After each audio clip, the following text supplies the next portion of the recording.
ಎಷ್ಟೇ ಹಳೆಯದಾಗಿರುವ ಮಾಪನ್ನು ಸಹ ನಿಮಿಷದಲ್ಲಿ ಕ್ಲೀನ್ ಮಾಡ್ಕೊಳ್ಬಹುದು. ಇದಕ್ಕಾಗಿ ನಾವು ಯಾವುದೇ ರೀತಿಯ ಖರ್ಚನ್ನು ಮಾಡಬೇಕಾಗಿಲ್ಲ. ಮನೆಯಲ್ಲಿನೇ ತುಂಬಾ ಸರಳವಾಗಿ ಸುಲಭವಾಗಿಯೇ ಮಾಡ್ಕೊಳ್ಬಹುದು. ಹೇಗೆ ಅಂತ ಹೇಳಿ ವಿಡಿಯೋದಲ್ಲಿ ನೋಡ್ತಾ ಹೋಗೋಣ ಬನ್ನಿ. ವಿಡಿಯೋ ಇಷ್ಟ ಆಗ್ತಾ ಇದ್ರೆ ಪ್ಲೀಸ್ ಒಂದು ಲೈಕ್ ಕೊಟ್ಟು ಚಾನಲನ್ನು ಸಬ್ಸ್ಕ್ರೈಬ್ ಮಾಡಿಕೊಂಡು ಸಪೋರ್ಟ್ ಮಾಡಿ. ವಿಡಿಯೋ ತುಂಬಾ ಇಂಟ್ರೆಸ್ಟಿಂಗ್ ಆಗಿದೆ, ಕೊನೆವರೆಗೂ ನೋಡಿ, ಎಲ್ಲೂ ಸ್ಕಿಪ್ ಮಾಡೋಕೆ ಹೋಗಬೇಡಿ.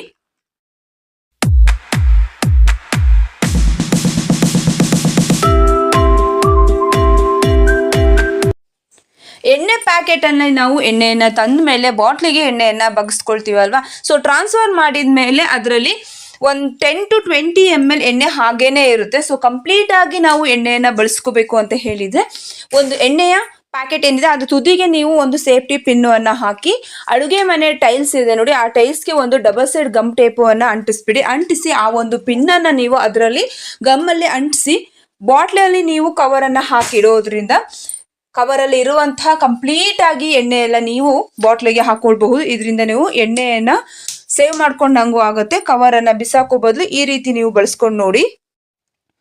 ನಾನಿಲ್ಲಿ ವೇಸ್ಟ್ ಅಂತ ಹೇಳಿ ಬಿಸಾಕೋ ಒಂದು ಪೆನ್ನುವಿನ ಕ್ಯಾಪನ್ನು ತೆಗೆದುಕೊಂಡಿದ್ದೀನಿ. ಯಾಕೆ ಅಂತ ಹೇಳಿದರೆ ನೆಕ್ಸ್ಟ್ ವಿಡಿಯೋದಲ್ಲಿ ತೋರಿಸ್ತಾ ಹೋಗ್ತೀನಿ ನೋಡಿ. ನೆಕ್ಸ್ಟ್ ಇದಕ್ಕೆ ನಾನು ಒಂದು ಡಬಲ್ ಸೈಡ್ ಗಮ್ ಟೇಪನ್ನು ಅಂಟಿಸಿ ಇದನ್ನ ಬಾಗಿಲು ನೀಲ ಇರುತ್ತೆ ನೋಡಿ, ನೀಲದಲ್ಲಿ ದೇವ್ರ ಮನೆಯಲ್ಲಿ ಅಥವಾ ತುಳಸಿ ಕಟ್ಟೆ ಎಲ್ಲಿರುತ್ತೆ ಅಲ್ಲಿ ನೀವು ಇದನ್ನ ಅಂಟಿಸ್ಬಿಡಿ. ಯಾಕೆ ಅಂಟಿಸ್ಬೇಕು ಅಂತ ಹೇಳಿದ್ರೆ, ಯೂಶುವಲಿ ನಾವು ದೇವ್ರ ಪೂಜೆಯನ್ನ ಮಾಡಿದ್ಮೇಲೆ ಗಂಧದ ಕಡ್ಡಿಯನ್ನ ನಾವು ನಿಲಗಳಲ್ಲಿ ಅಥವಾ ಬಾಗಿಲು ಗೋಡೆಗಳಲ್ಲಿ ಸಿಕ್ಸುವಂತಹ ಅಭ್ಯಾಸ ಇರುತ್ತೆ ಅಲ್ವಾ.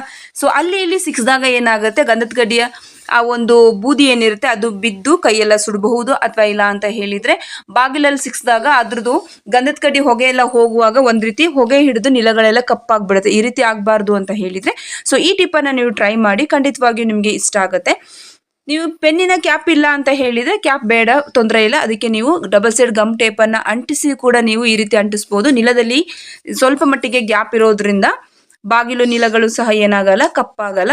ಒಂದ್ಸಲ ಬೇಕಿದ್ರೆ ಟ್ರೈ ಮಾಡಿ ನೋಡಿ, ಖಂಡಿತವಾಗಿಯೂ ನಿಮ್ಗೆ ಟಿಪ್ ಇಷ್ಟ ಆಗತ್ತೆ. ನಾನಿಲ್ಲಿ ಒಂದು ಸೋಪಿನ ಕವರನ್ನು ತೆಗೆದುಕೊಂಡಿದ್ದೀನಿ. ಸೋಪನ್ನು ಬಳಸಿದ ಮೇಲೆ ಕವರನ್ನು ವೇಸ್ಟ್ ಅಂತ ಹೇಳಿ ಬಿಸಾಕೋ ಬದಲು ನೀವು ಈ ರೀತಿಯಾಗಿ ಟ್ರೈ ಮಾಡಿ ನೋಡಿ. ಸೋಪಿನ ಕವರ್ಗೆ ನಾನು ಒಂದು ಡಬಲ್ ಸೈಡ್ ಗಮ್ ಟೇಪನ್ನು ಅಂಟಿಸಿ ಇದನ್ನ ನೀವೇನು ಮಾಡಬೇಕು ಅಂತ ಹೇಳಿದರೆ ಬಾತ್ರೂಮ್ ಟೈಲ್ಸ್ ಅಥವಾ ಏನು ಡೋರ್ ಇರುತ್ತೆ ಆ ಡೋರಲ್ಲೇ ನೀವು ಇದನ್ನು ಅಂಟಿಸ್ಕೊಂಬಿಡಿ. ಯಾಕೆ ಅಂತ ಹೇಳಿದರೆ ಶಾಂಪುವಿನ ಕವರ್ ಇರಬಹುದು ಅಥವಾ ಕೂದಲುಗಳನ್ನು ನೀವು ಅಲ್ಲಲ್ಲಿ ಬಾತ್ರೂಮ್ಗಳಲ್ಲಿ ಬಿಡೋ ಬದಲು ನೀವು ಈ ಒಂದು ಸೋಪಿನ ಕವರಲ್ಲಿ ಹಾಕಿ ಇಡಬಹುದು.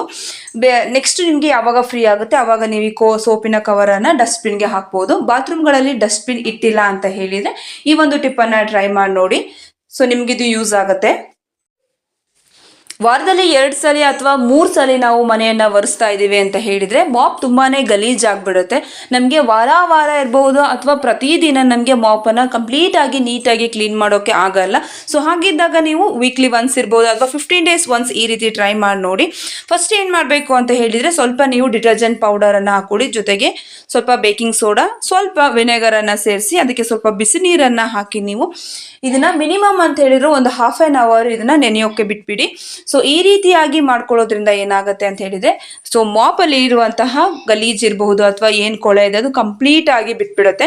ಸೊ ನಮ್ಗೆ ಇದನ್ನ ವಾರ ಇರಬಹುದು ಅಥವಾ 2 ದಿನಕ್ಕೆ 3 ದಿನಕ್ಕೆ ಮಾಡ್ಕೊಳಕ್ ಆಗಲ್ಲ ಅಂತ ಹೇಳಿದ್ರೆ ನೀವು ಇದನ್ನ 15 days ಅಥವಾ ತಿಂಗಳಿಗೆ ಒಂದ್ಸಲ ನೀವು ಈ ರೀತಿಯಾಗಿ ಕ್ಲೀನ್ ಮಾಡ್ಕೊಂಡಾಗ ಮಾಪಲ್ಲಿ ಇರುವಂತಹ ಗಲೀಜೆಲ್ಲ ತುಂಬಾನೇ ನೀಟಾಗಿ ಕ್ಲೀನ್ ಆಗುತ್ತೆ. ಇದನ್ನ ನೀವು ಉಜ್ಜೋದು ಬೇಕಿಲ್ಲ, ತಿಕ್ಕೋದು ಬೇಕಿಲ್ಲ, ಜಸ್ಟ್ ನೆನೆ ಹಾಕಿದ್ರೆ ಸಾಕು. ಸೊ ನೀವೇ ನೋಡ್ತಾ ಇರ್ಬೋದು ಎಷ್ಟು ಕೊಳೆಯಲ್ಲಿ ಬಿಟ್ಟಿದೆ ಅಂತ ಹೇಳಿ. ಸೊ ಈ ಒಂದು ವಿಧಾನದಲ್ಲಿ ನೀವು ಮಾಪನ್ನ ಕ್ಲೀನ್ ಮಾಡ್ಕೊಳ್ಳೋದ್ರಿಂದ ಮಾಪ್ ಹೊಸದರಂತೆ ಪಳಪಳ ಅಂತ ಹೇಳಿ ಹೊಳೆಯುತ್ತೆ.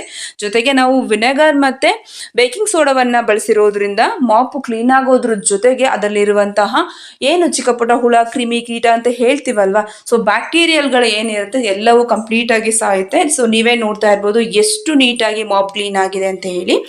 ಸೊ ಗೈಸ್, ಇವತ್ತಿನ ವಿಡಿಯೋ ಇಷ್ಟ ಆಗಿದೆ ಅನ್ಕೊಂಡು ವಿಡಿಯೋವನ್ನ ಮುಗಿಸ್ತಾ ಇದ್ದೀನಿ. ಮುಂದಿನ ಒಂದು ಹೊಸ ವಿಡಿಯೋದಲ್ಲಿ ಸಿಗ್ತೀನಿ. ನಮಸ್ಕಾರ.